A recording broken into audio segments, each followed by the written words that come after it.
Hi, I'm Larry Hama. Yo, Joe.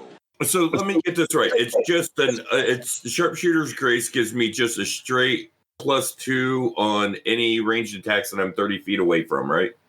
Yes, that is what it does. I would recommend dropping that to an up 1 instead of up 2. See, that's how I always played it, because then when I aim, that would put that at a 3, and then with the which is laser ridiculous. sight, which would put it at a 4. Yep. So I don't think we realized just how powerful even up 2 was when we wrote this. It's one of the first things we wrote. Obviously, it's like for the core rulebook, right? And we hadn't quite figured out what the power level of the game was yet. Eric, are you good for setting it for +1 on that for our game? Yes. Okay, I changed it to +1. Change it to +1 on my character sheet, so that's what I'll be running for this game. And I agree. I think that's way OP, because right there at a D6 with aiming, a laser sight, and then that gives me a 4 uptick. I'm already up to rolling 2 D8s. Yeah, and you're not far away from auto hitting. Yeah, exactly. In my last campaign, I had a sniper build that he auto hit and auto crit on just about every attack he made. Yeah. Yeah. I mean, at that point, what's the point? Why are you even playing?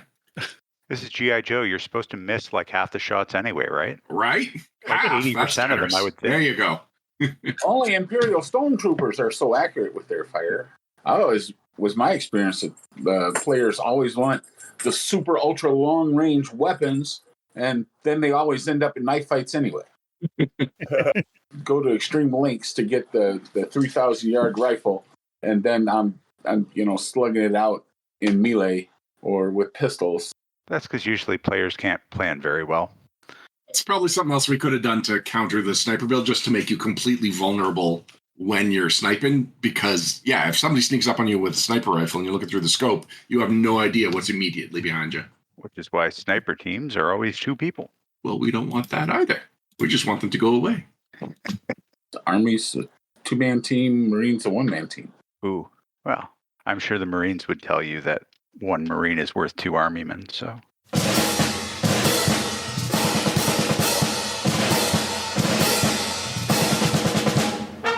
A world where ruthless terrorist organization is determined to rule the earth. Cobra! Attack! A world where sometimes machines are more than meets the eye. A world where heroes are determined to stop the forces of evil, whether it be man, snake, machine, or something else. A world that needs heroes. Yo, Joe! A world that needs the Energon protocols.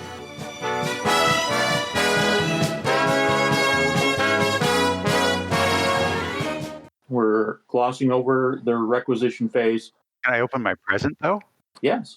So there's a big paper-wrapped thing about the size of a USS flag in it, and you open with absolute glee, childhood, 8-year-old Christmas morning glee. Classified runs over and says, "They sent it! They sent it!" Rips off the shipping paper, and inside is a travel case, and inside the travel case are a bunch of different little pieces of electronics and armor, and all sort of mashed together. Half of it looks like super amazing future tech. The other half looks like it was bought at Radio Shack. It's wired together, and he immediately grabs it out and grabs a roll of black duct tape, puts the black duct tape over something, and while he's moving it up and down to kind of flatten it, his hand warms up the duct tape, and you can see a little glyph for a few seconds. It kind of flashes yellow and green and orange and then disappears, and you can kind of see it looks maybe like a face. He covers that over and then starts sticking parts of the electronics to his armor. Well, to his battle dress. What's going on here? It came. It finally came. This is it's nothing really. It's just some stuff that I use in order to figure things out a little better. Okay. Reaper's just sitting there all happy now that he's finally got a grenade launcher. There's happy, and then there's grenade launcher happy. Oh yeah, he's grenade launcher happy. He's polishing it, trying to come up with a name for it. I'm rocket launcher happy. Don't know if that's more or less happy. I'd say just a tad bit more happy. Okay, so you get a crash course on how to operate the shark. Those are in the gijoe core book, and you're basically going to a black ops site in the Pacific Rim, where the cursor is, kind of south of Hawaii. That is the spot. Oof. Time to get a nap in, boys. Yeah, couple hours. Beachhead on mostly while you're setting up the sharks and on comms after you're in the air flying. Just for game purposes, there's an autopilot. You can type in the coordinates and you'll be fine. It'll take 2-3 hours to get there because the sharks move really fast for game speeds. And he basically is like, okay, U.S. government maintains several unsanctioned sites. Not really black ops sites. This isn't a place where we store terrorists or criminals we don't want tried at The Hague.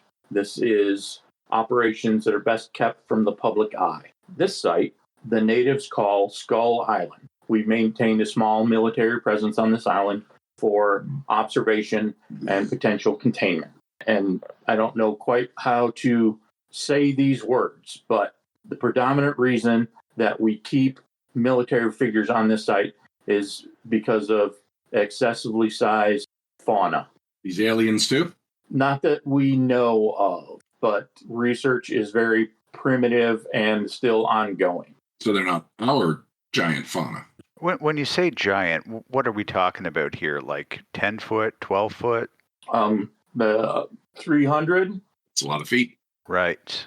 Crichton somehow in the 80s convinced some general who loved his books to get a stop off on this island, and this is where we got the Jurassic Park book.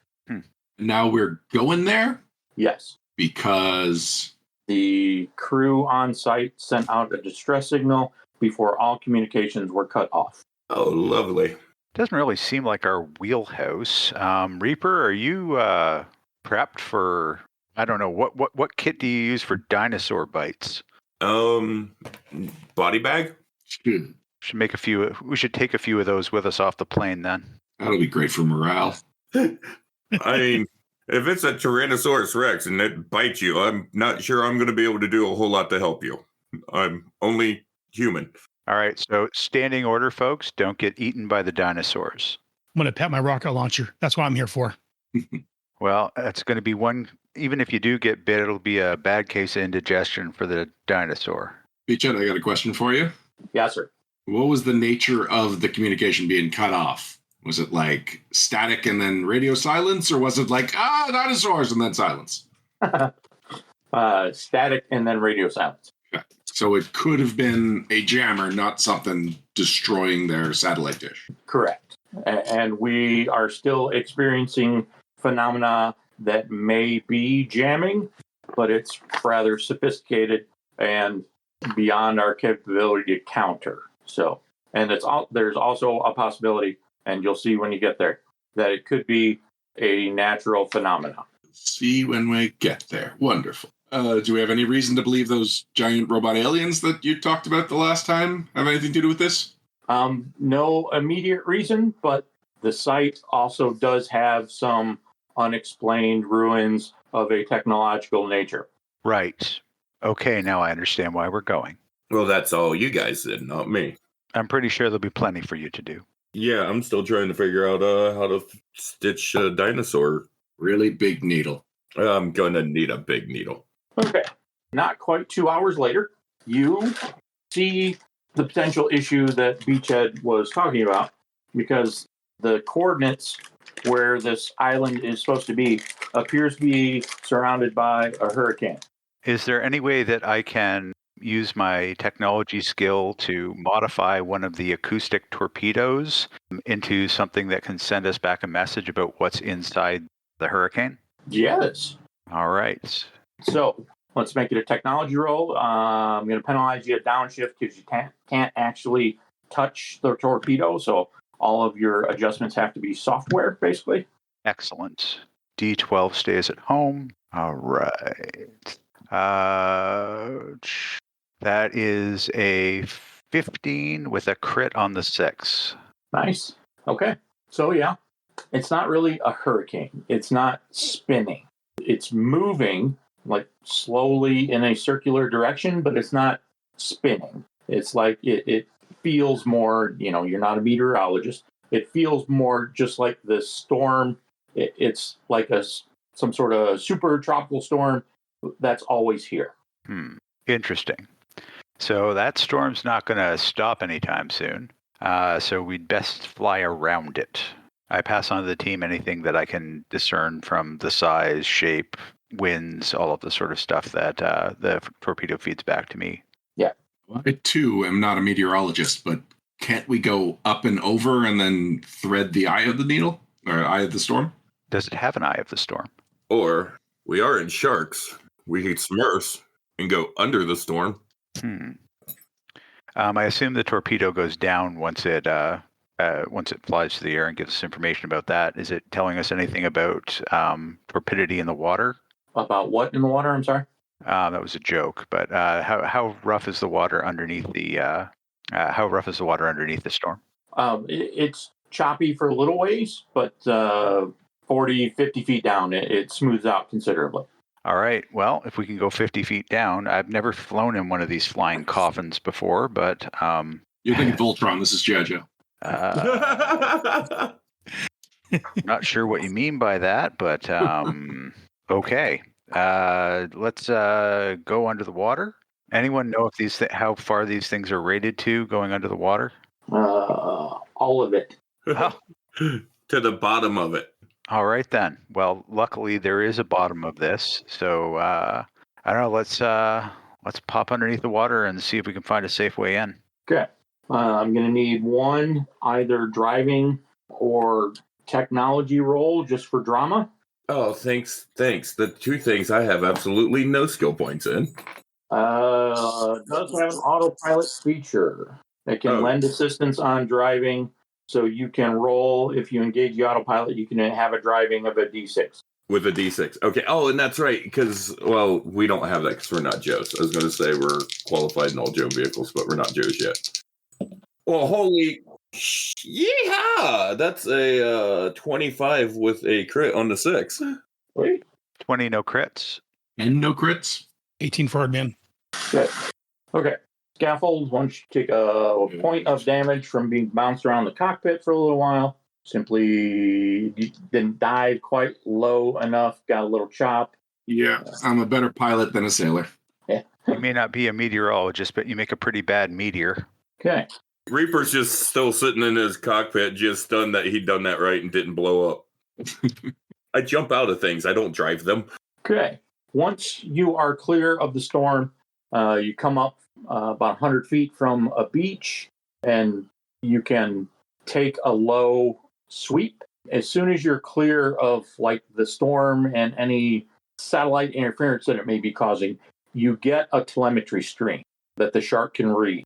I've just sent a map of the island. Well, now we know why it's called Skull Island. Mm-hmm. So on the southern end is a yellow circle that is a World War II ruins of like an outpost base. About the only thing left of it is a communications tower, which occasionally puts out a signal that no one has been able to explain. The red circle in the northeast corner is the technological ruins that I mentioned before. The blue circle is the location of the military compound. It's actually on the kind of other side of that little mountain range, and there's like a wedge of land between the mountains and the water, and that base is there. So you have to get over that little mountain range if you want to go there or fly over it. The black circle is the government has a contract with a corporation called Monarch, and they have a scientific bunker over on that beach, contracting to study the strange bioforms here for medicinal purposes and things like that. Medicinal dinosaurs? Well, yeah, the poison sac glands could cure cancer or something. We don't know. I'm taking samples. So you guys come in the bay in the middle of the island on the eastern side, just below the red circle. Can you land these things on land? Yes. Okay, this is going to be touchy. Well, do we even have to land them? We're submerged right now. We just have to emerge. Good point. Well, that looks like a cliff going up. Is that a beach or is that like mountains there we got to go up to get to more land? None of the mountains are incredibly tall. Okay. There's a volcano right in the middle of the island, and that's the highest peak. It's maybe 1,000 feet. Nothing super high or super bad. The sharks all have a hovering function, so. Why don't we just fly over to the base where the call was coming from instead of getting out here? If we can fly over there, unless there's something preventing us. No. I wasn't suggesting you get out here. I'm just saying it was possible wherever you wanted to set down. Right. I'm saying to the rest of the guys, I don't think this is where we should get out. Why don't we go to the base? And if, we can fly over there rather than, humping it through the jungle. All right. Just for safety, though, one person lands first and the rest stay in the air until we know that it's safe because we're not losing every way off this island. Sounds good. I'm the best flyer, so it makes sense to me that I land so that if I have to take off quickly, I'm best equipped to do that. Yes, you are. That, and if you're out of your vehicle, you got your jetpack, you can fly up to one of us realistically. That's true. I got like a rocket jet parachute. It says here in the manual as well that if I launch this other torpedo, there's a possibility of you hooking up to the bottom of this thing. Now, I'm not sure that's how I would want to spend a 2-hour flight over the Pacific, but you have options. That's pretty much what I've trained all my life for, so I wouldn't be against it. All right.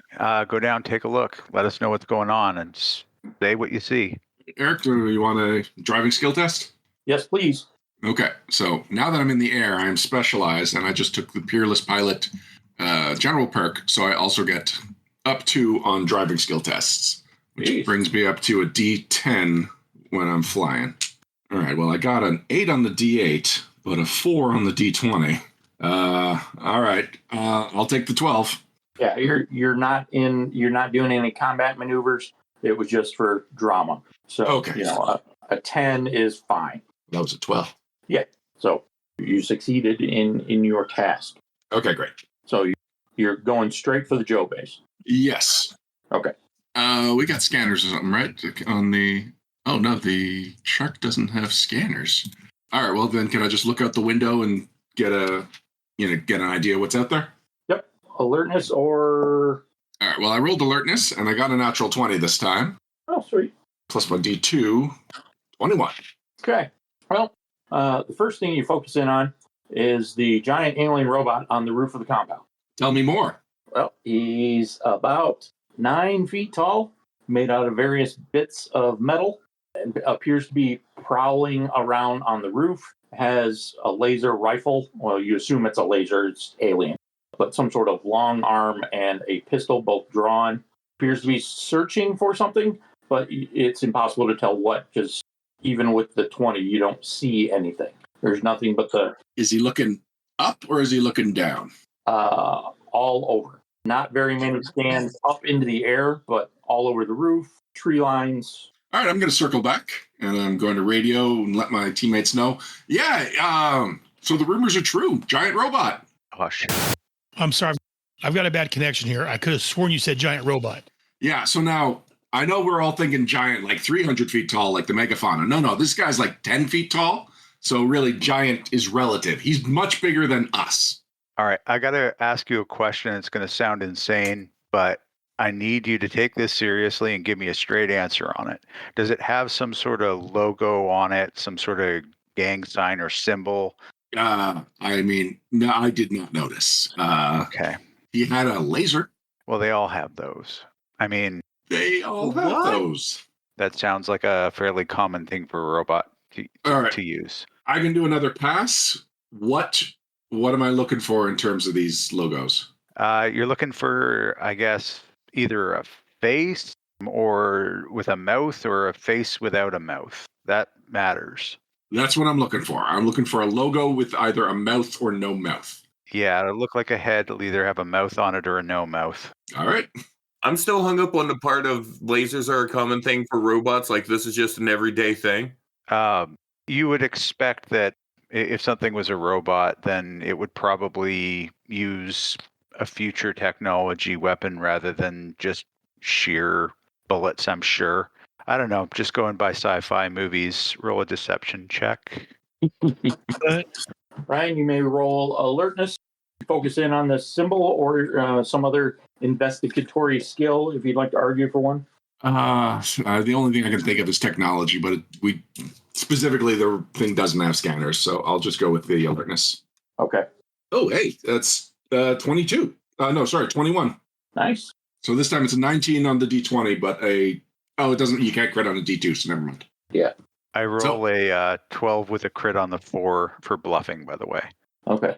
Oh, that doesn't even beat my cleverness, and I'm not that clever. My cleverness is a 12, so.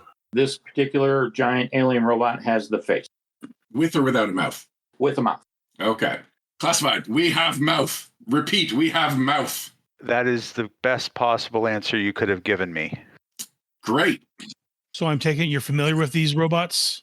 I may have seen the glyphs once or twice. So going forward, mouth good, no mouth bad? Basically. Gotcha. If you see the mouth, you probably don't want to start shooting, but you definitely want to shoot back. If there is no mouth, pretty much just let loose. Now, the mouth is kind of frowning, or maybe it's just got, like, jowls. Does that factor into this at all? Honestly, there may be ones with smiling faces. I've certainly never seen one. Don't know what those would be about, but the one with the mouth is better than the one not with the mouth when it comes to large things that might kill you. Okay, so this isn't like a robot mood ring. No. I don't know how to talk about that, but they do tend to change in heat. Fascinating. So what are my orders? Classified? You want me to engage? You want me to back off? Disengage, I guess would be the word. We should land a little further away. When it comes to giant robots, if they're not out to get you, they tend to take with them a lot of property damage. Okay, that actually brings up another thing. The robot was looking around, like, everywhere. I believe with intent, not just casual, passive guarding or anything. What I'd like everyone to do then, we need to park in 2 different places and meet up, because we can't put all of our sharks in one basket. All right. So how are you dividing this up? Why do we keep splitting the Do we party? want to put 2 in the water and 2 not? How many are we flying here? 4, I think. Yeah. I think we have 4. Yeah, we each got 1. 2 in the water and 2 on land, a little further away. Okay. Sounds good to me. I'll land on land since I'm already the deepest inland. Would I have would I have a parachute with me? Yes. I'll take land also. I could para jump in if we need that. That's my specialty. I'm a jumper. I'm not sure who would land your shark then. Autopilot. So, into the water? Yeah. I'm going for the water as well. Well, then I'll just do the water with you, and I'll exfil into the land with you. Then Hardman can go with Scaffold. I appreciate that. It's nice to have another gun in case of emergency here, though I'm not sure that we should go in shooting on this one. How about I'll have it in my hand, but my finger not on the trigger quite yet. All right, let's meet up. Okay. Let's do infiltration or finesse or survival. Infiltration it is. I'm going with a D2 infiltration. Got a dirty 20 on infiltration. Good. 18, no crit. I got a 14. Sorry, 13. Hardman. I got a dirty 20. Dirty 20. All right. All right. Giant alien robot. Make an alertness check. Difficulty's 20 to hear anybody. I can't counter infiltrate. Sorry, what was that? Just talking to the giant alien robot. Oh, right. Apologies. No rudeness intended to the giant alien robot. 14. Sorry. No 20. Okay. So, giant alien robot is still on the roof when you kind of meet up in the yard of the compound. 50 or 60 yards of clear terrain before it the jungle kind of takes over. You can see the water from where you are. It's maybe 30 or 40 yards in the other direction. If you come up, it's a tight compound. It looks like it might go into the mountain a little bit because the place that the giant robot was walking around on was 50 by 50 maybe. So everyone has managed to sneak up to the building. You can essentially be wherever you need to be. And every 10, 15 seconds, you can hear a metallic clomp coming from on top of the roof. All right, I'm going to Classified. try and engage him. Please hide and be ready to blow the living scrap out of it if for some reason it comes after me. Everyone okay with that? Roger. If you're okay with that. Roger with that. Okay. Reaper goes ahead and swaps from his M4 to his grenade launcher. I'll get my rocket launcher. I'm going to take out my close combat bludgeon since it is charged with electromagnetic electricity. Very nice. So I am going to approach the robot and get Data Point to give me a Cybertronian phrase to give me an edge in persuading it to talk to me. Do you know the universal greeting? I remember it, but I don't think I can say it.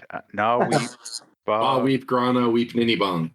That's it. Thank you, Data Point. Mini bomb? And mini bomb's not a good thing to say, though. Greeting. So I throw the universal greeting at it and attempt to roll persuasion to get it to talk to me. And Data Point gives me an edge on that. Yeah.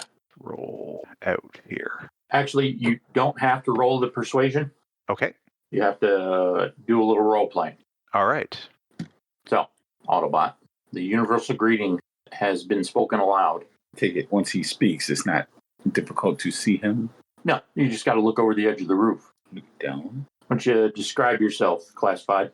You see a man dressed entirely in black with black shades, and adhered to his body are a bunch of different pieces of technology that you would recognize as being very familiar. Why don't you describe yourself, Autobot? I'm 8 foot tall, black robot, humanoid robot with the dark glasses and sword sticking out over my shoulder, rifle in my armpit. I look up to him and say, "That's a pretty damn cool outfit." Tip my shades to him. I say that in English, by the way, just to see whether or not he speaks English. These are not the usual humans that are on this island. Okay. Usual humans on this island are just natives. No, Fishermen and there are native tribes here, but the people in this base and what brought you to this base were their military personnel from one of the superpowers of the countries on this backwater world. Hey, it's our world. the roof doing guard duty. So It does have a lot of water, though. Yes, it does have a lot of water. And we are kind of in the back part of the, Milky Way. All right, I take it back. I'm okay with being a backwater world. Northern Spiral Arm. So you are here because they're... He speaks adept? Or was that greeting halting enough that I can tell he does not speak the language? Very much so. It was very much like he was pronouncing it phonetically, like someone else told him how to pronounce it. Great. Assalamu alaikum. Do you speak American? No. Was that in English? The only English that he knows is the ability to tell you he doesn't speak English. So I attempt to parlez-vous français? Not even the same group. So I have Data Point translate into Cybertronian, phonetic Cybertronian. Do you speak any human languages? Do you know human? I speak the old language, Arabic, Persian. I nod, and once again, phonetically, I no speak Persian. You speak Cybertronian slowly? Okay. I nod. Why are you here, autonomous robot? Why are you here? I'm on guard duty. These guys show up. Sergeant of the guard. Radio break. We come fix. Find out problem. I didn't know if these guys were expected or Ask. well, I had to ask my guys, not them. Yeah, well, apparently you guys aren't available. Well, Sergeant of Guards. I also ask, are the lying liars here? Decepticons. I can neither confirm nor deny. Deceptive liars, deceptive cons. I understand the question. Okay. You are looking for something? You're here looking for the military guys. The military guys. Yeah. Who don't have a designation yet because G.I. Joe technically doesn't exist. Look for soldiers, Earth soldiers. We are Earth soldiers. I am Earth soldier. All right. While they are engaged in conversation, what do the rest of you do? I assume Hardman, Scaffold, and me are probably grouped fairly close together, or did we spread out? Oh no, you're definitely in like blast radius. Yeah, we're all in one group. I'm just sitting there kind of listening, paying attention, keeping my weapon up, kind of staying on alert. Same here. Yeah, I guess getting ready to jump in at the first sign of trouble. Okay. I have the channel open, but you can only hear me beeping and booping. Oh, that's true. Oh, so we're not understanding any of this. No, just beeps and boops. How tense are the beeps and boops? Basically, just watching body language at this point. Watching Classified's body language and waiting for any still reactions from the robot. I'm talking to one guy. Yeah. Where are his friends? Yeah. You see him. Yeah, once you stick your head over the edge of the roof to see the one guy who's managing to talk to you in Cybertronian. The other three are kind of milling about, but keeping alert for something. Well, we had hidden. We was hiding like back in the tree lines and stuff. Okay. Because he told us to hide when he went out in case anything happened, and then we used to open up. Yeah, you're right. Okay. No, you don't see his friends. He's all by himself.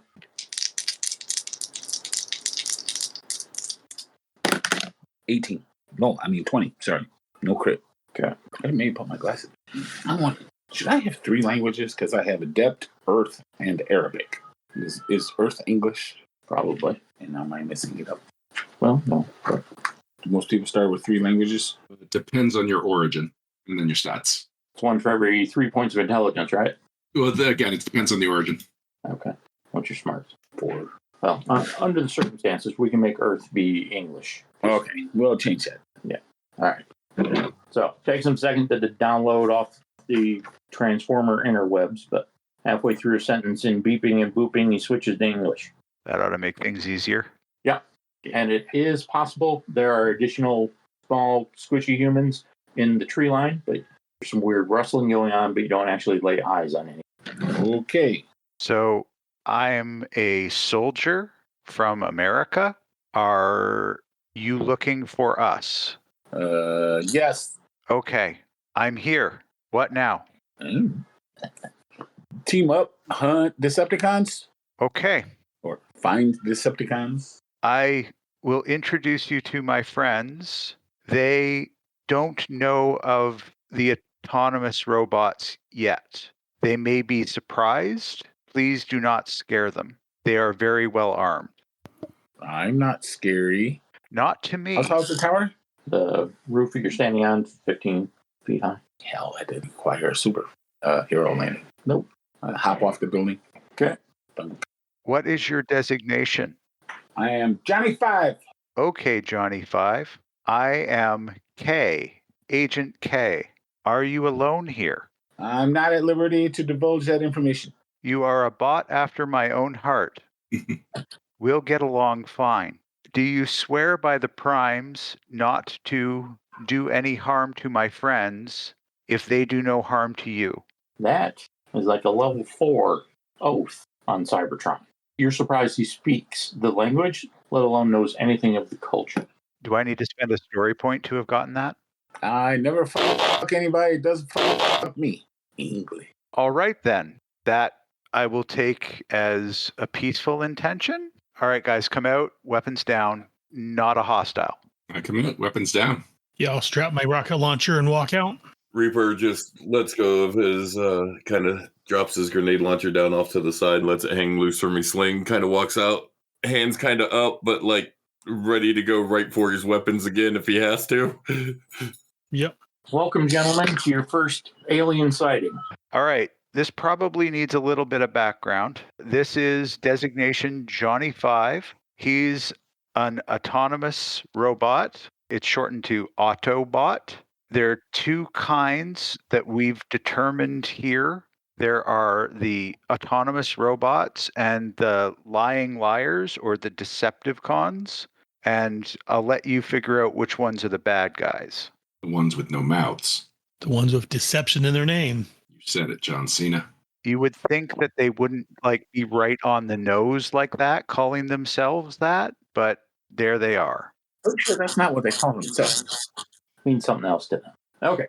So, right as we're at the point where all becoming bestest buddies. There is an enormous outpouring of energy, as if the only thing that kind of encapsulates what you're seeing with your imagination is if somebody fired a giant laser beam into space from the Earth somewhere.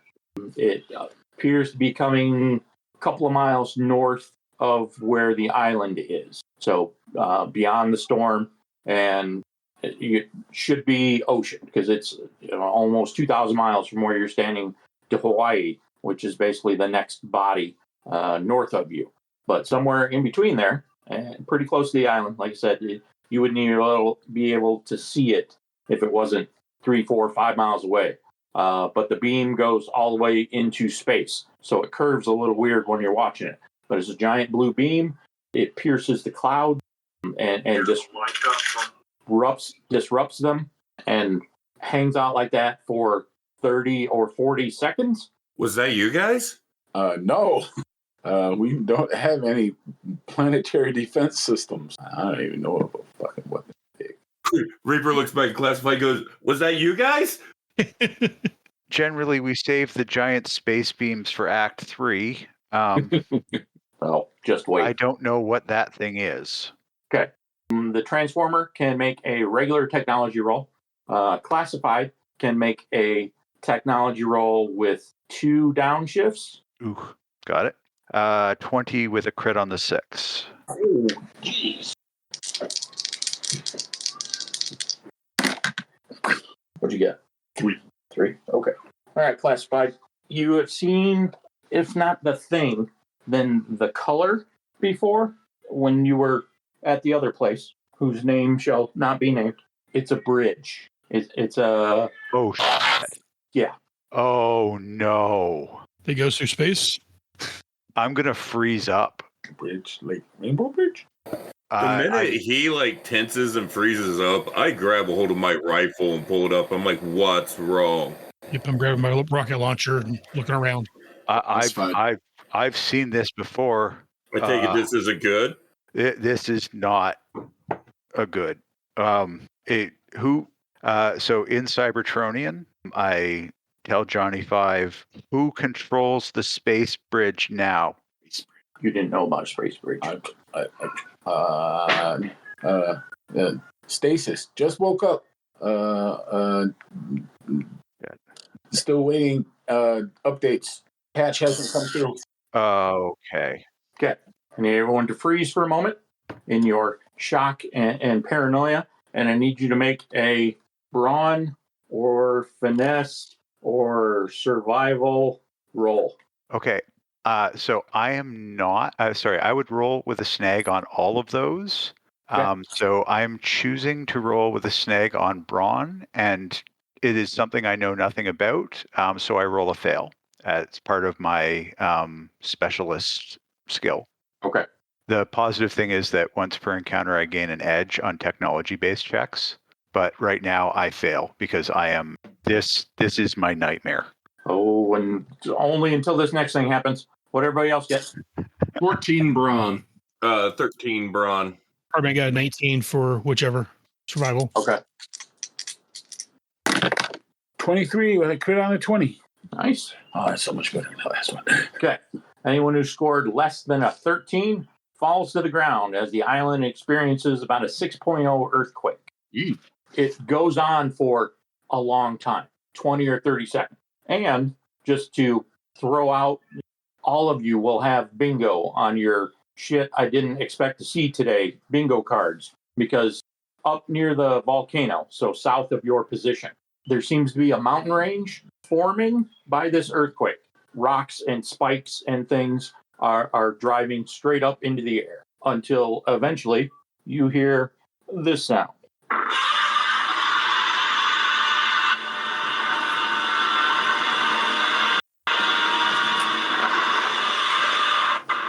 I heard something that sounded like Godzilla. Yeah. Scaffold may not know that sound, but I know that sound. Yeah. Okay, good, because it's Godzilla. Oh, good. The mountain range that is forming to the south of you eventually pops a head out and starts looking towards the spot the laser beam was fired from. Uh-oh. I'm gonna look at Johnny 5. Is that one of yours? I don't think that's anybody's friend. Ooh. That's not a Dinobot. That's not that. That's what the hell kind of planet is this? I kind of pull my head together and I go, that's an elephant, and there's probably another one around that's going to fight it, and we're the grass underneath them. Let's get to high ground or somewhere that's not close to where they're going to be. No ground higher than that thing. It is the high ground. We just don't want to be underfoot. Okay. Are we directly in the path? Like, let's say I went straight for the beam of light. More or less, yeah. Yeah, okay. Run. Don't run straight away. Move laterally. And I in Cybertronian, I add, run. Let's head towards where the sharks are. Robot guy turns into a motorcycle. Oh, well, that's a neat trick. It's very nice. I look at it and I say, badass. Any of those guys look slow? Well, compared to you, all of them. Well, one guy's got a jetpack on. He's probably okay. Okay, who's the medic? I'm the medic. Need a ride? Oh, yep. Always we're down for a ride. I hop on. You also realize this medic is probably the second heaviest armed person on this team. Okay, where are we going? So we're heading back to where we first met up with you. That I just go fucking that way. Okay. And point to where the sharks are. Okay. Yeah, I guess I can follow me, and I'll blast off towards the sharks on the jetpack. Yeah. Yep. You don't have to worry about rolling. You get back to the sharks, and even through the trees, you can still see the giant lizard thing, and it has not moved. It is still looking at the direction of the laser beam. Again, you have no concept. You're all experiencing some sort of disassociative episode. Like, okay, this is just the thing we're doing now. And you would swear that its eyebrows were furled as it was like thinking really hard about whatever that laser beam was. Can I tell if it was Energon based? Yes, it was. I'm trying to catch video of everything Okay. using the recorder on on data point. Okay. Yeah. All right. So it stands there and just looks for 3, 4, 5 minutes. And then its eyes swing to the right. And it seems to, its eyes or its eyebrows unfurl. And it has an aha moment, a eureka moment. Eyes get a little big as it kind of understands something. And then instead of walking towards the laser beam, so instead of walking due north, it starts walking northeast. Look northeast. Yeah. And so it's walking toward us or away from us? As you're looking at it, it will pass to your left. It's walking in a pretty straight line between the red and the blue. Yeah, we're at 12 o'clock, and it's going to 2 o'clock? Yeah. 1:30, 2 o'clock, somewhere in there. All right. If there was ever a stop and observe and don't engage moment, this is it. Okay. So it takes 5 or 6 minutes of walking, and it gets to the water. And it walks right in and starts swimming. And as far as you can tell, as far as you have observed so far, it is going in a straight line. Like it climbed over a mountain that it needed to get to. It crushed a boulder rather than walk around it. Trees, of course, stand no chance. But without having any concept of if this thing is any sort of intelligent or not, it is walking as an exact straight line as you can imagine it could be. If it just keeps going in this direction, it's hitting Mexico, right? It should hit the southern portion of the Baja Peninsula, yeah. Maybe we should tell them about this. That's like major population area, right? There's a significant population in Baja, yes. There is a very large amount of ocean between here and Baja. There's also a very large lizard.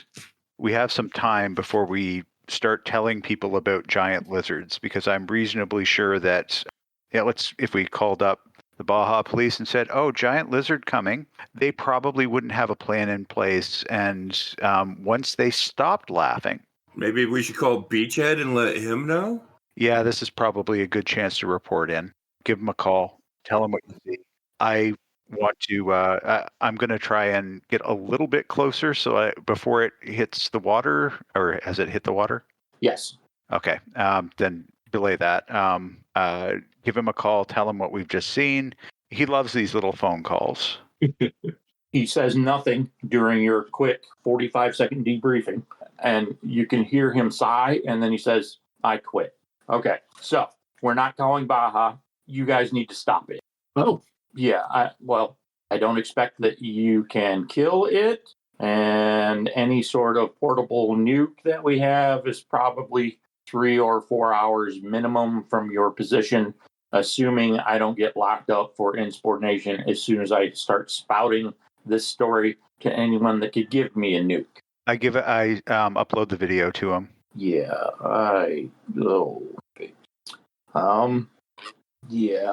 yeah. Is this a group call? They're kind of all group calls. Tell Bitchhead we said hi. Oh no, you guys can be on this. He opens that up to the full channel. You can hear him watching the video. You recognize some of the sound effects, and he's like, "Wow, that's big." Hold on, we still don't know about the space bridge, do we? We just know giant laser. Right. Hey, what if we try to get this thing to follow us over to the giant laser to take care of two things? The giant what now? Oh, yeah, no one told you about the giant laser in the sky? You didn't see that? I've gotten one report so far. Oh, yeah, some giant laser shot up into the sky.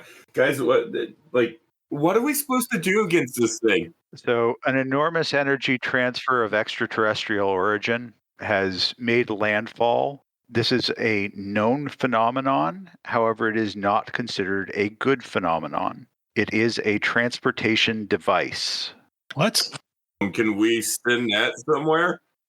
Like, I start to shake a little bit as I say that. Is it bringing the frowny face guys? It could bring a whole fucking planet down on us. Holy shit! Excuse my French. I mean, that's a could, and this is a definitely giant lizard. I agree with Scaffold. Let's ignore the giant space laser for the moment, and I have a headache now. Let's deal with the giant lizard.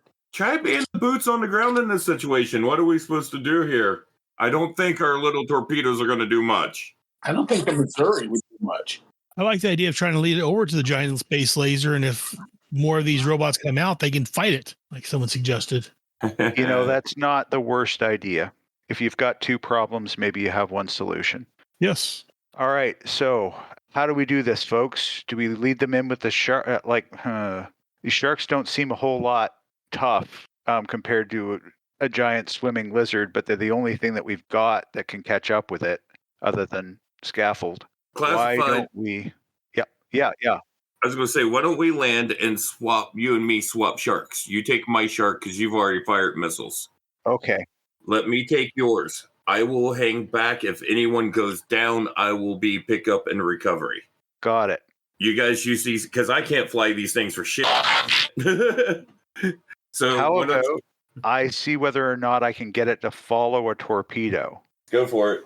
Okay. We'll fly up. I'm going to modify this torpedo to be this acoustic torpedo to be as loud it is possible to be, and put off as big an energy as I can possibly get out of it, and fly out and then shoot the torpedo off its bow.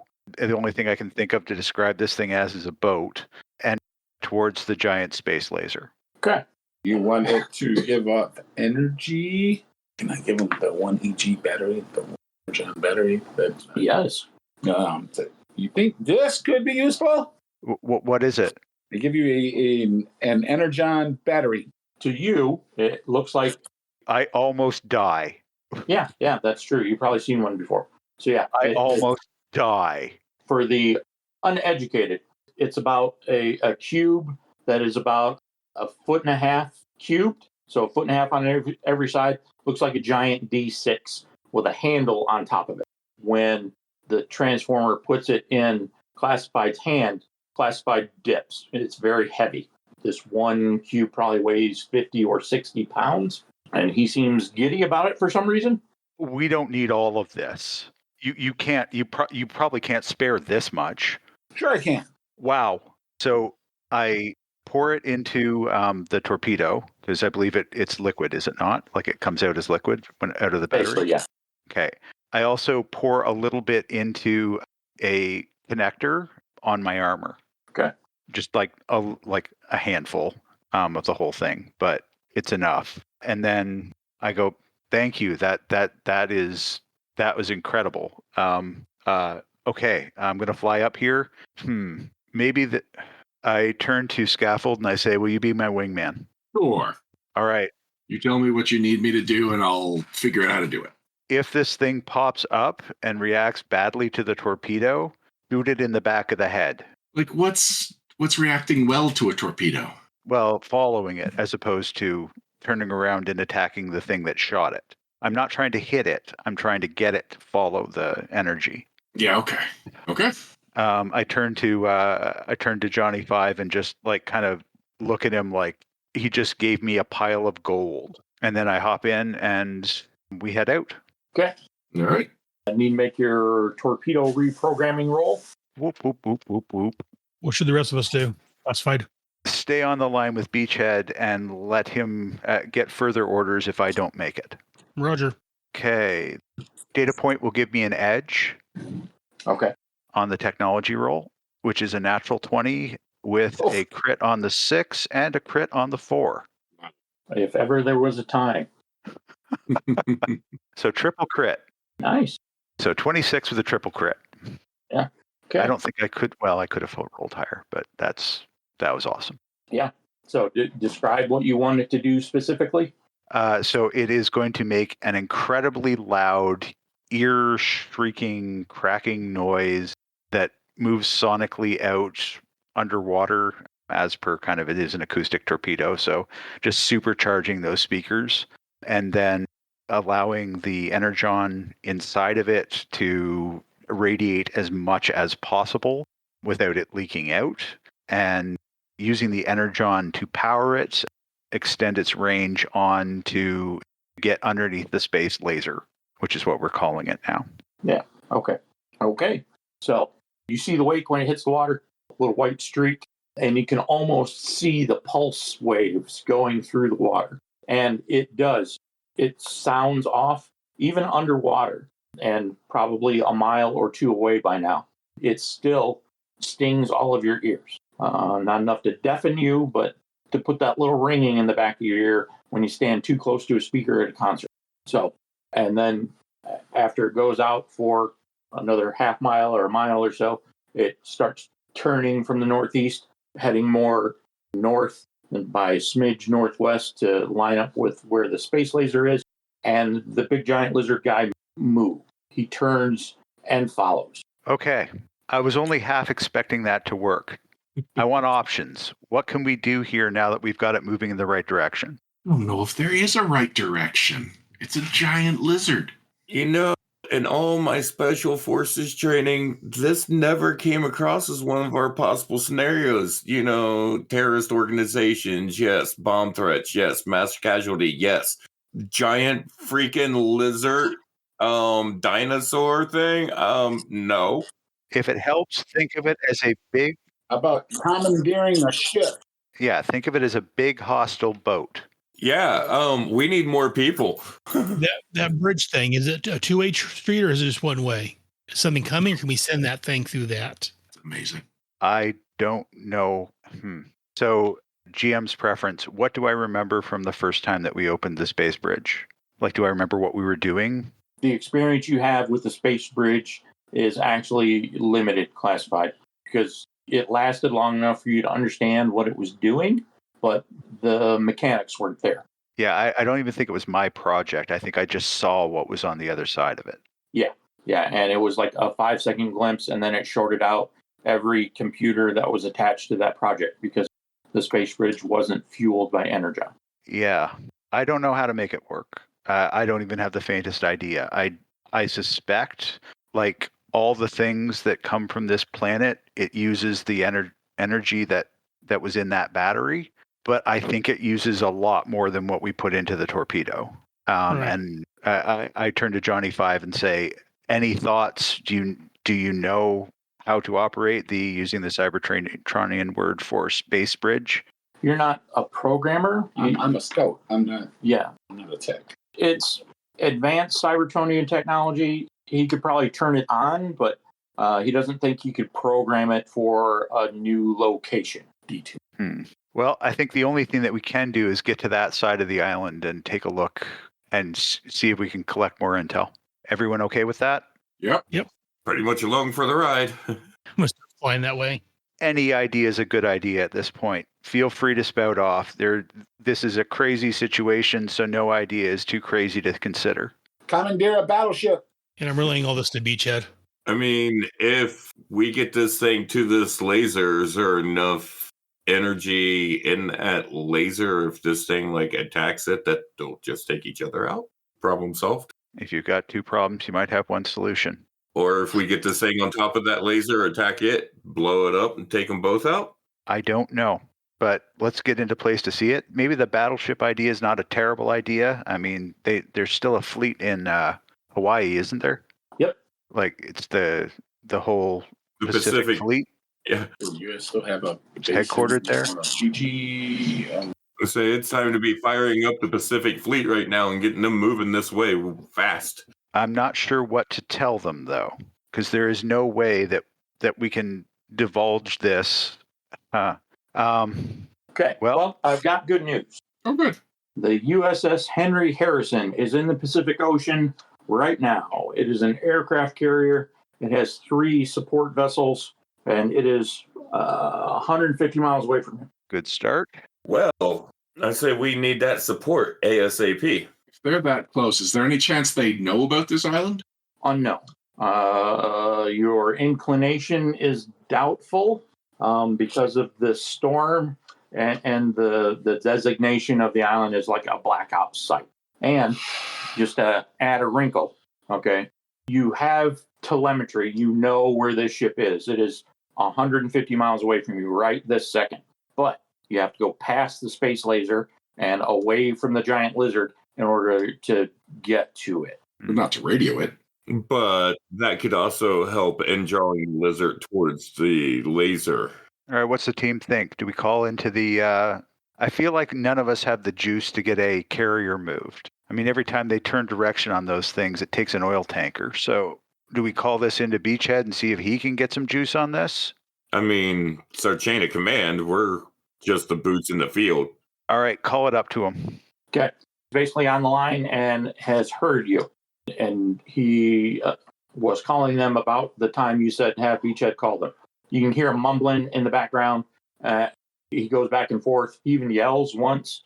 And then he comes back on your end of the radio conversation. And he says, the USS Henry Harrison was taken out by 2 giant alien robots about 30 minutes ago. Oh. Well, What do they look like? One was a jet plane, and the other one had like a big shoulder cannon on its shoulder, but never actually transformed, although it did seem to house smaller alien robots inside of it. so sorry, that was in English, right? Johnny Yeah. 5, do those ring any bells? Make a culture check.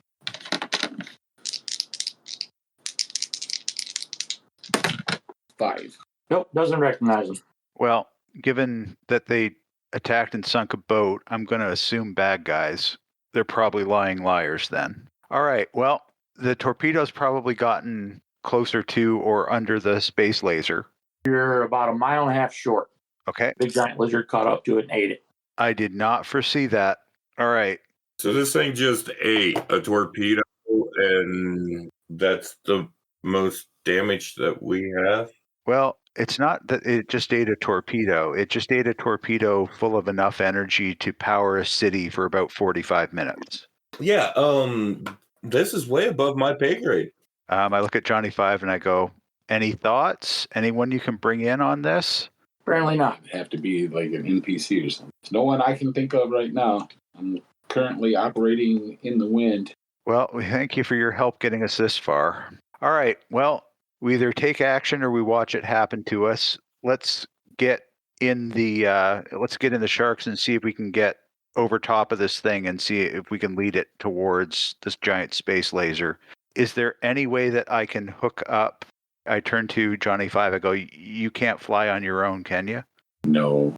Yeah, autonomous robots don't typically fly, as far as I can tell. But we can hook you up underneath one of these because they're designed to have somebody underneath them. and maybe fly you that way. Do you want to do that, recognizing that there is some risk in doing so? Sounds fine to me. I'm sure I won't drown. I'll do a technology roll to see if I can create out of the stuff that's underneath the shark, hook Johnny Five into the shark. Okay. So he's solidly connected into it. Something more than black duct tape. I have black duct tape. Black duct tape. It's really good.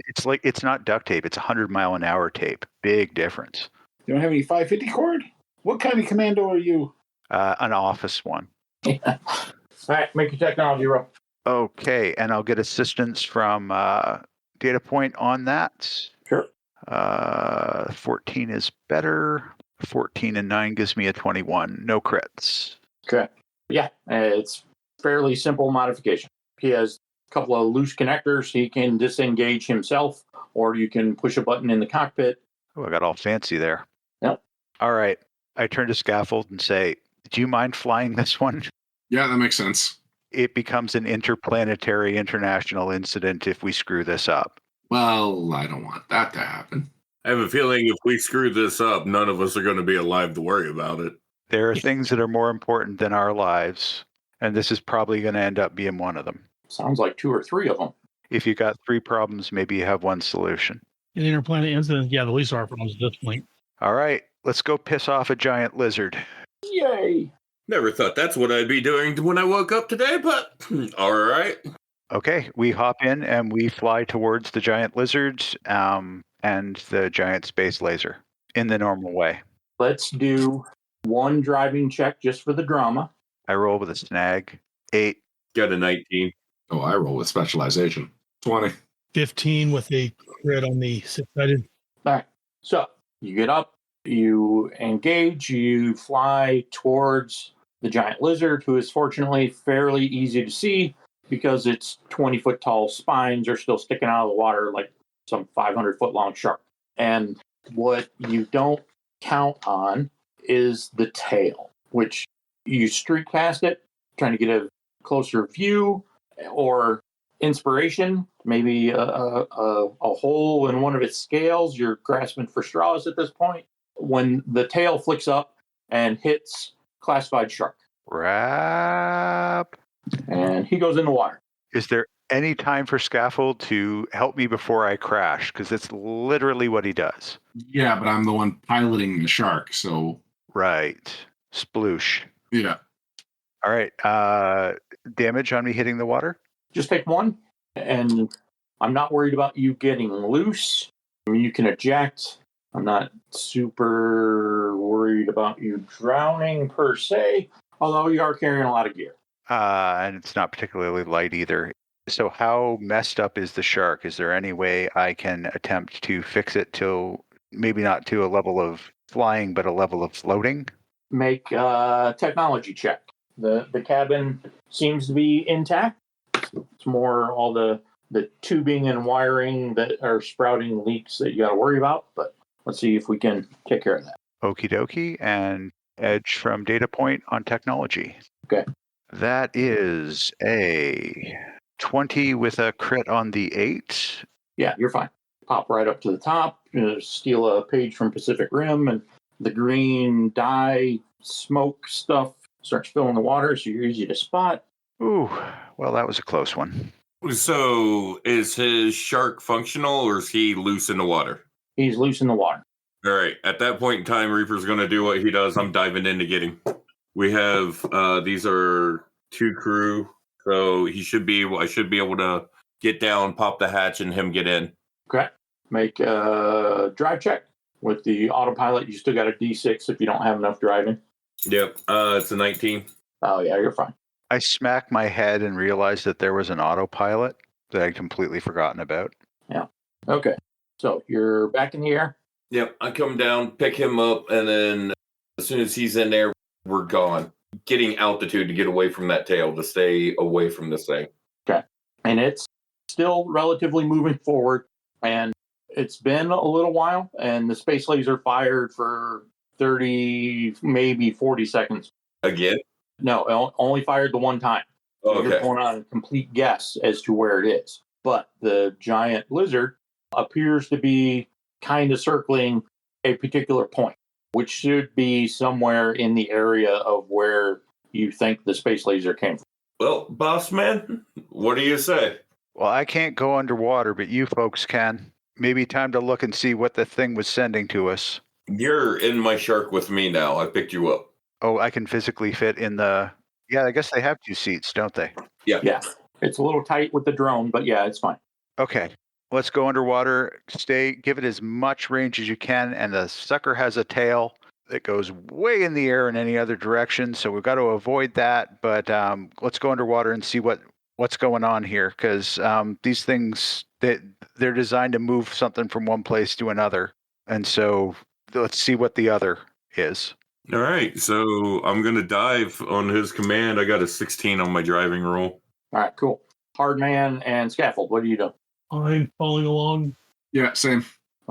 diving underwater. See what's going on. All right, drive checks, please, gentlemen. 25 with a crit on my 6. Jesus. 25 with a crit on my D4. With as many crits as you're rolling today, you should have just fought the giant lizard. You have a halfway decent chance. Jesus. That's when they'll stop. Yeah, but see, the first time you say roll initiative, that's when the dice say, oh, no, Yeah. the crits end. Yep. So you dive down, and you dive down a long way. You're almost to the ocean bottom. So we'll just kind of pick a number because I don't feel like Googling it. You're like 2 miles down, and it's black for 15 or 20 seconds. You lose the light from the surface, and there's nothing below you for that 15 to 20 seconds. And then you start seeing lights, little specks of flashing lights, and a longer kind of a glowing orange. And as you dive down a little bit further, you see, checking off yet another thing off your shit I didn't expect to see today bingo card. There is a giant bubble sitting at the bottom of the ocean. And inside this bubble are 20 or so giant alien robots. And as if that wasn't enough, some sort of giant alien spaceship. And they are all in some sort of laser fight. Yeah, that tracks. Oh, is that what that does? All right, folks, we're going to have to get closer to this thing, but be careful. I mean, there's no clear, no threat area here. Where's the giant unidentified floating object lizard? Is it here or is it further back? Your sonar reveals that it is still near the surface and circling the bubble. So it's directly above us, just circling. Yes. It's waiting for dinner. Yep. Huh. Robot dinner? It ate that torpedo like it was a snack. Johnny, any idea what's going on here? Not really, except my brothers are getting killed. Well, I guess a friend of a friend in need is someone we should go help out. Yep. Okay, anyone have any idea what this dome is made of? Johnny, have you seen anything like this before? Make a technology roll. Does it look like there's any entrances into this thing? Let's see how Johnny does on his technology roll real quick. Yeah, 15. It's made up of force fields. He reliably tells you force field projection technology is fairly standard issue on Cybertron, and the whole thing is an entrance and an exit. It appears to have some sort of reflective quality because none of the laser blasts, for lack of a better word, have pierced the dome. But Johnny says that you should be able to fly into it. He's not sure about pure organics. So as long as you are in the shark, most definitely okay. He can't comment for any certainty if you just walk in. Then what does the force field keep out? The water. Okay. Inside the dome is air. Oh, okay. So it's literally a bubble. Yes. All right. Scaffold, you have Johnny. I got Johnny. Hardman, you've got a really big gun. Yep. I think the two of you need to go in, and we'll wait on the Reaper and I'll wait outside and see whether or not we need to sneak in for extract. Yes. Wait, who's driving me? I don't have my own shark, do I? You're with me. Okay. You're with Reaper. Yeah, Reaper and I will wait, and we can pick up 2 people if need be, so that we can get the humans out. Although that might be challenging to have you underneath the shark if biology is a problem. But we'll figure that out when it comes to it. Get in there and see if you can make a difference for them. You really think you sitting back is going to be more useful than you joining us inside the bubble? I really think we all need to get in there and get in this fight. I think hanging back's gonna not do good. All right. Well, I'll never give an order that somebody won't follow. So let's do this. Let's all go in. Right. Somebody give me either a survival, alertness, or infiltration roll, please. Is this a situational awareness situation? Yes. Is this just one of us or all of us? I can do infiltration. Oh, well then go for that. Yeah, that's one thing I'm good at. This prowling? No.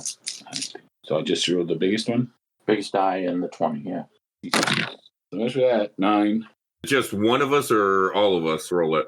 All of you should roll it. Okay, I got a 17 on pick any one of them because I have the same dice for all 3. Okay. I have a 21 for alertness. Nice. Okay. 20 for alertness. Okay. 17 and a 3 with the edge given to me by the sensors on data point. Hard man? I had a, doesn't matter. I got a 13, I'm sorry, 12 Okay. survival. So it's a fairly large bubble, 100 meters, and it seems to be at the equator. So it's basically a dome as opposed to a bubble. But there is a place where the bubble and the spaceship kind of touch, and there's a small area that would technically be behind the ship next to a wing. So that there's just enough square footage there that you would be inside the bubble, but nobody inside the bubble could get to you unless they came over the top of the giant alien spaceship. Like a good place to put our sharks then. Yep. And Hardman's a little wonky. He brushes the giant alien spaceship when he lands, but that doesn't seem to attract any attention. Is there debris from the spaceship on his shark? A little bit, yeah. Scrape it off, bag it. Okay. You're welcome. Good sampling. Maybe not best sampling technique, but good sampling. As we were flying over the alien ship, Yes. any symbols on it? Any glyphs? Big bad guy symbol. Wonderful. I relate that to everybody that we're dealing with lying liars. Okay. But not on both sides. So don't feel bad about scraping their ship. You don't have to leave a note. Sounds good. So that weird object in the top of the map is the ship. And it's kind of sort of a bad rendition from looking at top down. There's a little X and then kind of upper right hand quarter of where the ship is. And that's where you guys park the sharks. And then all of the fighting is happening out front. And there's all kinds of weird stuff. There's robots that are 25 feet tall. There's robots that are 9 feet tall. And there's robots that seem to be fairly human-sized. And there's like a giant panther and some sort of pterodactyl thing flying around. And the whole thing is just a surreal dream that is just keeping on top of all of the therapy you're going to need after it. Capturing all of this on video, as much of it as I can, panning as much as I can with multiple cameras if possible from data point. Okay. It all comes out really fuzzy, like a Bigfoot picture. Yeah. We are like 2 miles down. They're just moving so fast. So what's the plan? All right, everyone just take a second to ground yourself and look at what we're looking at now. I don't want anyone panicking when we actually get to the firefight. This is real. We are here. Well, let's go take souls if these things even have them. With that motivational speech, I'm going to attempt to roll for a story point. To get an extra story point, or do you want to use one? To add one story point pool. Okay. And it is a persuasion skill, so I will use data point to give me an edge and persuasion motivation. 18, so add one story point. I beat the 15. Awesome. So there are 4 of you and 1 transformer. So you guys now have a total of 6 story points in your pool. And don't forget, you can use one as an action to get a clue as to, what the F is going on here. So I'm going to use a story point to dig into data points archives or the bot GPT or whatever the hell it is and try and get an idea of what is going on here. Okay. So basically, this is a street fight between the 2 main factions of the giant alien robots. which you have designated Autobots and Decepticons. You don't understand the circumstances of the fight. You can't really identify any of the individual participants, although there is a giant kind of red-looking robot with like blue boots. He's one of the 20-foot tall ones. The drone seems to be excited about that one in particular. But there was a civil war, but according to Data Point's timeline, it should have been 3 or 4 million years ago, but it is still going on. And the giant alien spaceship that you're standing on is the main battle cruiser of the Decepticons. English translation, closest thing you can come up with is the Nemesis. So maybe the Autobot good guy robots are, well, actually, no. You don't even want to speculate. You have no idea. You don't want to anthropomorphize giant alien robots because you have no idea if they think or feel like us normal humans do. All right, team, we've got 3 options here so far as I understand it, based on the information that I was able to get from my bot database. We can go after some small ones and try and divert them off the fight. We can cripple this ship right where it stands, see if we can blow some part of it up, or we go after the leader, which is, I guess, the big red one in the middle. I want thoughts from the team here. No idea is bad. Well, what's our end goal? If we take out the leader, how likely is it that the rest of them will stop hostilities? Johnny, any thought? Please don't kill Optimus Prime. Is that the big red one? Oh, no, there's a bad guy. There's a lying liar leader, the screechy one in the middle. The giant red robot? Well, the screechy one, I point to it. It's screechy, it's red, it's got wing. Oh, wait. Did I completely misunderstand that? Yeah, I think so. Yep. Okay, sorry, I misunderstood the reference. So it was the the mouth one, the autonomous bot, red and blue, was the red and blue one, not the bad guy. Correct. Okay, heard that wrong, but I was translating in my head from pseudo-Cybertronian, so obviously that makes sense. Who does it look like is leading the lying liars? There are 2. There's a giant purple robot with what appears to be like a shoulder cannon mounted to his right shoulder, which matches the description of one of the giant robots that blew up the aircraft carrier. And there's another one that looks like it has a giant laser gun for a hand and one eye, and it's gray. So I point out the leaders and I go, we can try and take out one or both of them. We can take out these little guys. I point to the various different ones, the Panther, the thing that's flying through the air. Or we can attempt to damage the ship, and maybe if they think they're going to get stranded here, they'll take off. Well, if we're going to damage the ship, I'd say let's move our sharks and then light this thing up with our sharks. Thoughts, everybody? So again, my question holds: if we take out the 2 leaders, how likely is it the rest of them will flee? I don't know that. Johnny, any thoughts? Yeah, I'm looking over towards Johnny. I think if they lose their leaders, they're going to pull back and at least try and regroup. Well, then, yeah, I say we maybe aim for their leaders and get them out of the way. Reaper Scaffold, what do you think of that? Weren't there like 5,000 people on that aircraft carrier? A little bit more, yeah. Yeah. I would say we definitely need to be concerned about exfil with the sharks. If this ship goes to leave, our only way out for us is sitting underneath it. And not that I want to add to your distress or the long list of things that you're about to try and do, but let us not forget about the giant lizard about a mile above you. Lizard's several problems away from this problem. Yeah, if he's not coming down here to fight these guys. He might be just coming down here to eat everything. Johnny, quick question. What is generating these force fields? Giant ship?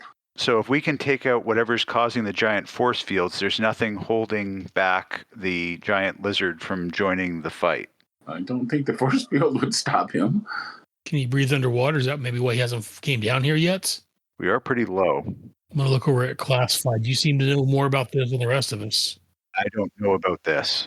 This is we have reached the limit of my knowledge. So I think we still got the same answers. Move the sharks and take out the ship. either attack on foot or with the sharks against the leaders, or we try and pick off the little guys so that the autonomous bots can attack the leaders. I say we fight the little guys. They're more our size. Let the big guys fight the big guys. Let's pull them off of them. Give them some respite.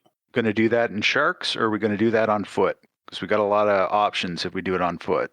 I say we do it on foot. We're going to probably be, like I said, I'm better on foot. I've got artillery.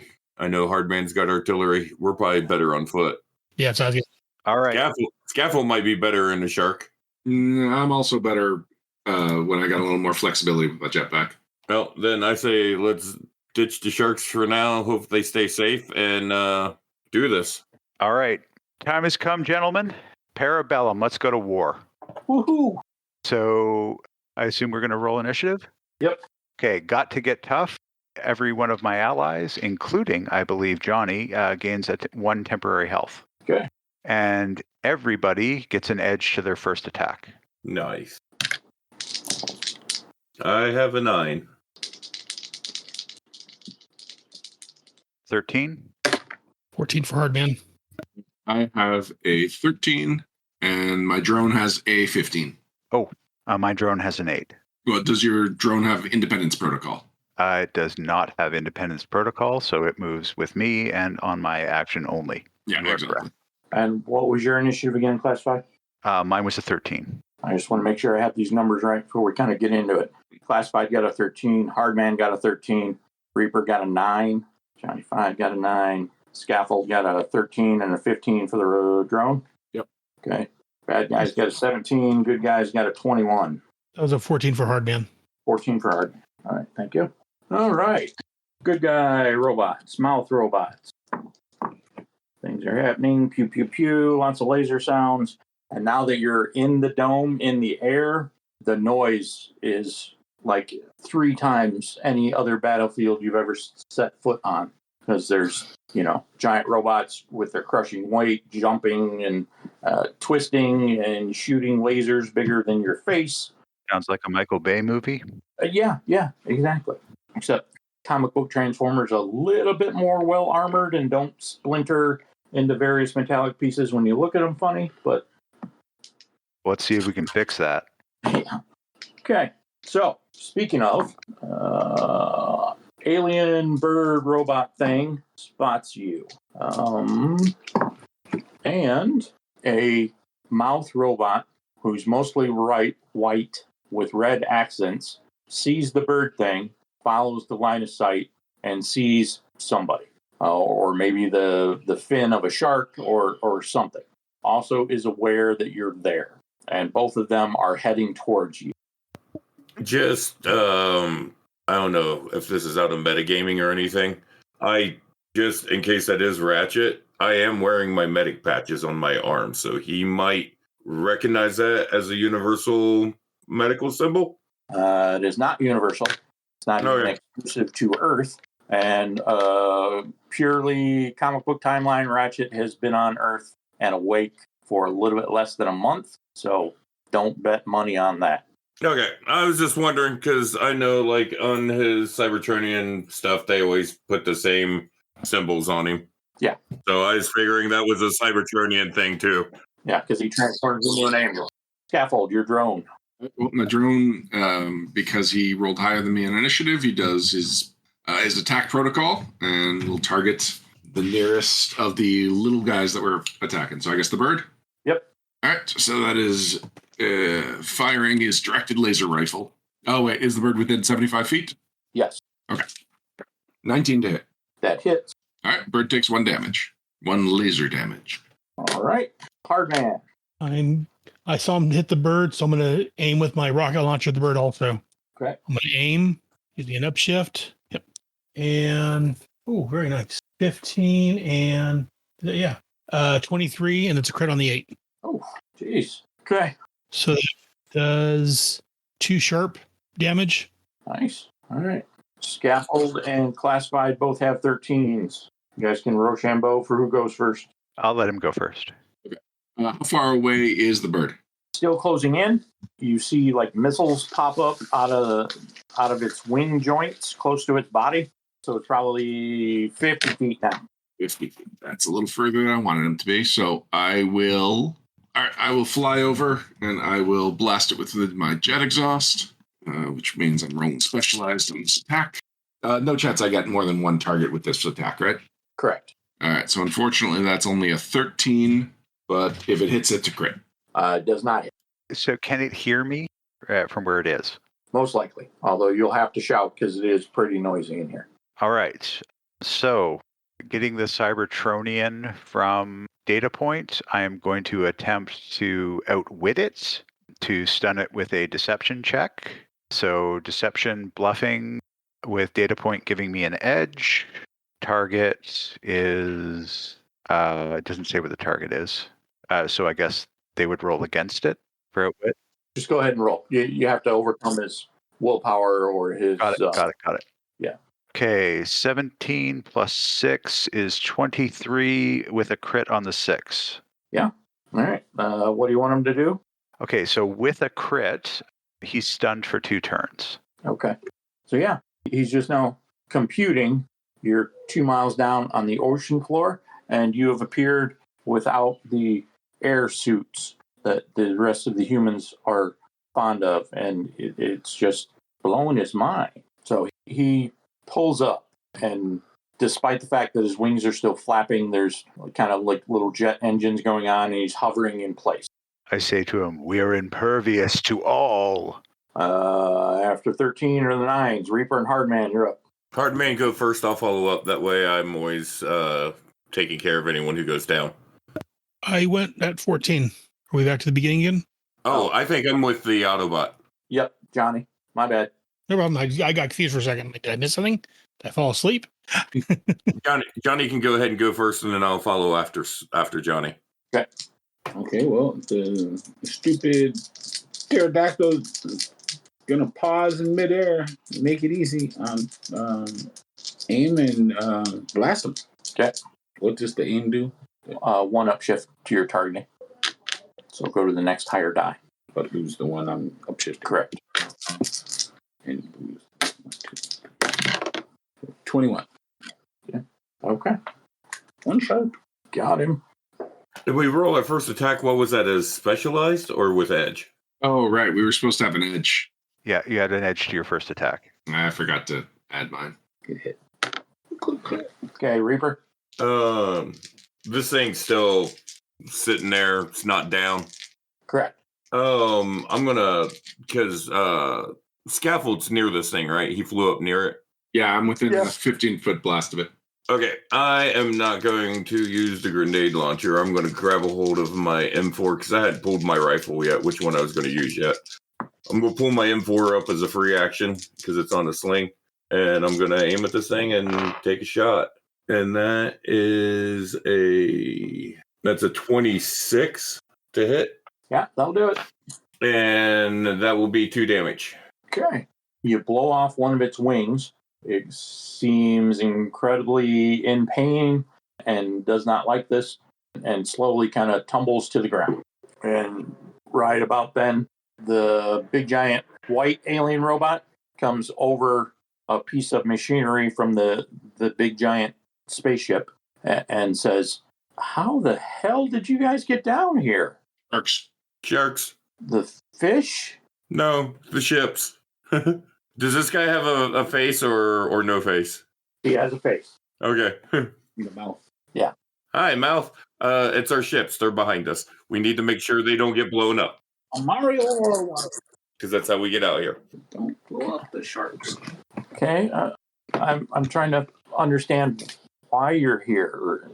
Autonomous robot, we are here to provide assistance as best as we can on behalf of the human governments and the United States of America. Well, very, very noble, but I wouldn't wish this fight on anyone. This is our business. I feel horribly that we brought it to your planet, but I couldn't live with myself if you were harmed. If it threatens our planet, it threatens all of us, so we're in this fight. And the fact that you care whether or not we live or die is why we're backing you. Also, there's a giant lizard that eats machines coming this way, and we were trying to figure out why, and we stumbled upon this fight. And Johnny 5. He just stepped away to use the bathroom. But he says, my designation is Ratchet. Tell me again about the big giant lizard. Oof. Did you bring it? Is it on your side? No, we're not sure if it's on anybody's side. I think it's on its own side. I pop up the video. That Mountains for scale. That is a large life form. Are there a lot of these things here? Not usually. First one we've seen. Never seen this before, so yeah. Oh, okay. We usually fight things that look like us. Yeah, that's kind of what I was led to believe as well. Johnny 5 said something about a Dinobot? Oh, are they here? Do you have some? Oh, we were hoping you had some. No. That would be helpful. One of them almost looks like your friend up there, except, smaller. So, Is that flying bot still over our head? nope. Reaper shot it down. Excellent. It's very important not only that you win this fight, but you get out of here extremely quickly and quietly, because the minute that these shields drop, we think that thing's going to come and try and eat you. And I mean the collective you, not just you. Yeah. Well, that's actually perfect, because I'm pretty sure we're going to lose this fight. Tell you what, help us out. And he motions you to kind of follow him. He only takes like 2 or 3 steps up to a piece of machinery, and he kind of looks over it so you can see the battlefield. And he points. You see those cables, and you see them. I can warn my leader that the giant lizard thing is coming, and we can use that to escape. But what I need you guys to do is to blow up those cables. That'll eliminate the force fields and bring the water in and attract your lizard. And hopefully, my boss, we can evacuate as that's happening. And we won't be targets when it swims down here. Well, to do this from our sharks, because if that thing comes down and the water comes in, we won't live. Yeah, that makes the most sense. Sounds pretty straightforward. Who's still got torpedoes? I've got them. All right.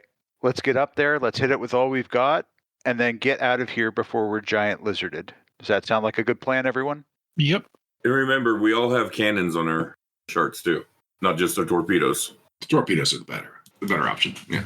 Yeah. Oh, the torpedoes are way cooler. Yeah. That's what that other button's for. All right. Okay. Let's do this thing. Are we doing the same order back in the sharks? Me and classified in one, and then scaffold and hardman in theirs. Yeah, makes sense to me.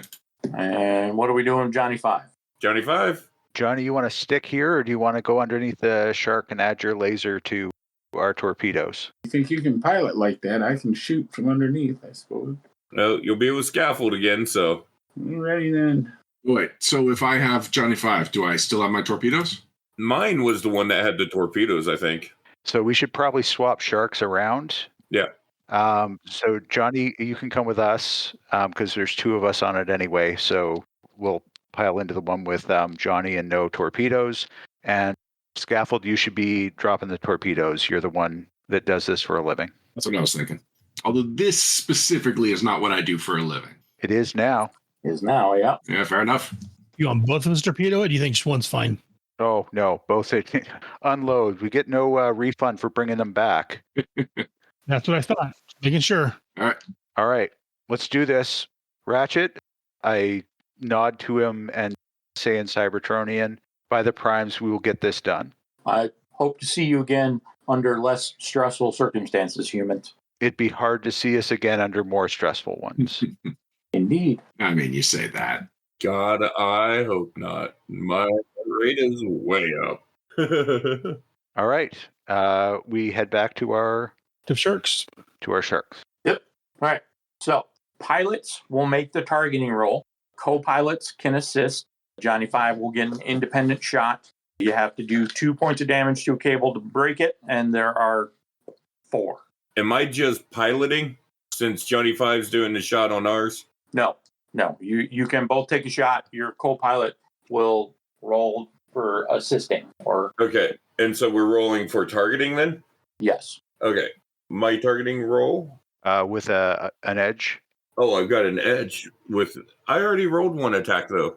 No, I'm helping. You're doing it again? Oh. I'm helping. Okay. Point there. Still with it. My edge didn't help. It's a 24. Okay. Yeah. That'll do it. Johnny 5, go ahead and make your roll. 21. Okay. That'll work. Other shark. Hardman got a 17. Okay. That'll assist Scaffold. Okay. So I'm also going to use the alternate effect that lets me do 2 damage for a downshift. Okay. Oh, nice. So 19 plus 4, 23. No crit. Nice. All right. So, yeah, it's a lot of chaos and confusion. There's explosions in the middle of the giant alien robots and all the explosions. The water instantly just collapses in on the ship and the combatants, and you really didn't get a good look.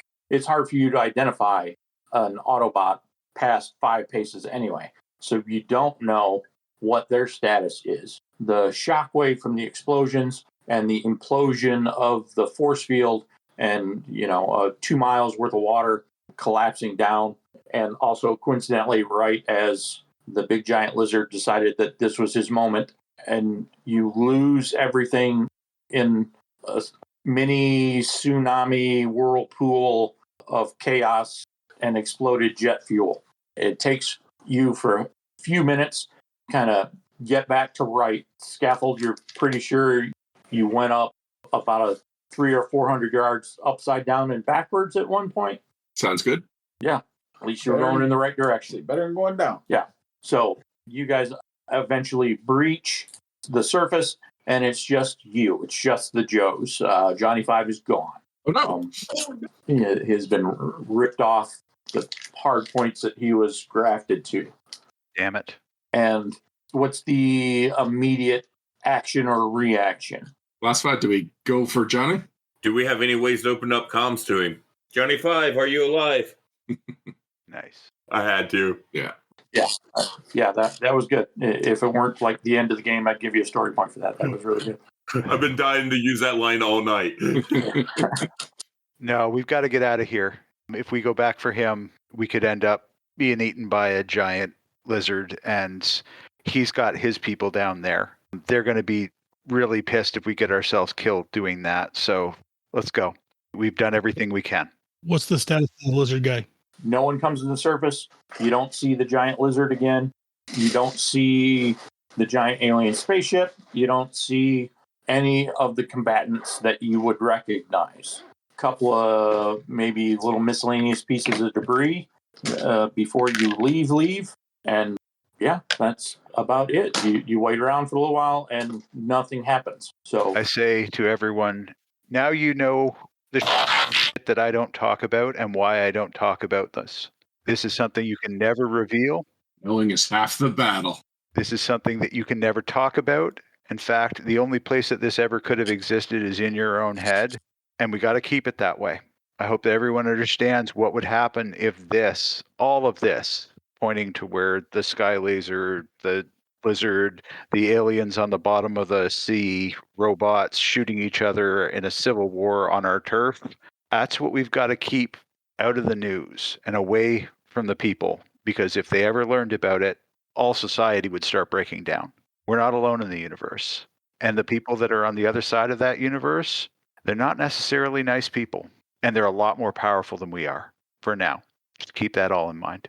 So, do we go back to the island and try to find out what happened to that crew, or do we go assist with the recovery from the aircraft carrier that was destroyed and try to help with that? We kind of left our last mission without actually accomplishing our goal, so I really feel like we need the win this time. We have to go back to the island and see what's going on. Yes, that's our actual mission is finding out what happened to the guys there. So. Yep. So let's head back and investigate. There's only so much we could do with the limited amount of space that we have on these things. 3 people, what more or less, is not going to make the difference, particularly if we have to strap them to the outside of the shark. No, we should be back to this. I agree with the rest of the team. We should be going back to the island. Okay. So we'll make that the focus of the next adventure. We'll go ahead and call it here.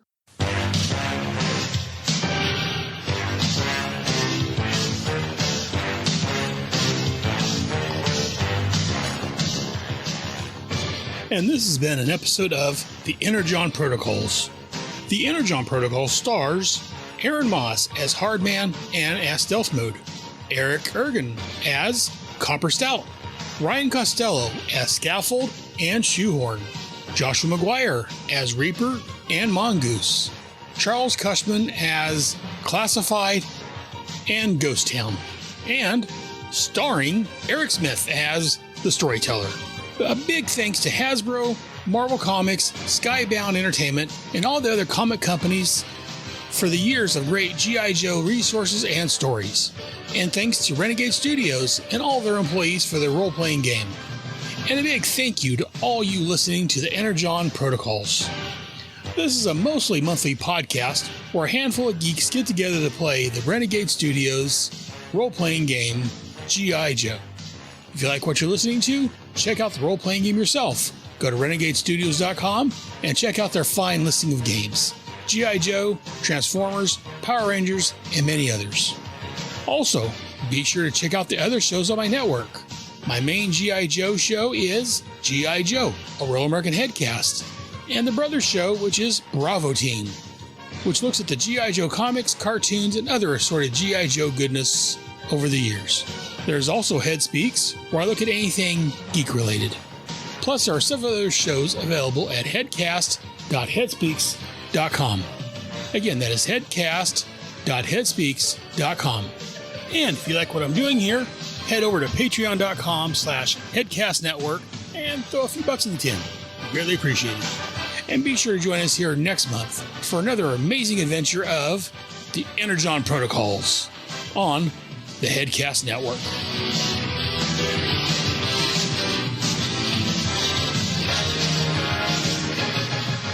Yo, Joe. Pretty sure Classified's got like a group shot of us somewhere that he snuck in and took that's like, stuck away in some locker that can never be opened or accessed ever again. Oh, of course. Yeah. So I promise there will be an actual, real encounter with Decepticons next time, because you guys have been patient long enough. It's time to get into the nitty-gritty of why you're in this campaign. I have a good idea, and I hope it was at least mildly enjoyable. Oh, yeah. Hell yeah. Oh, I loved shooting off either Laserbeak or Buzzwings wings. So whichever one that was. Why can't you hear a pterodactyl going to the bathroom? Oh, the P is silent. The P is silent. Well done. Cobra!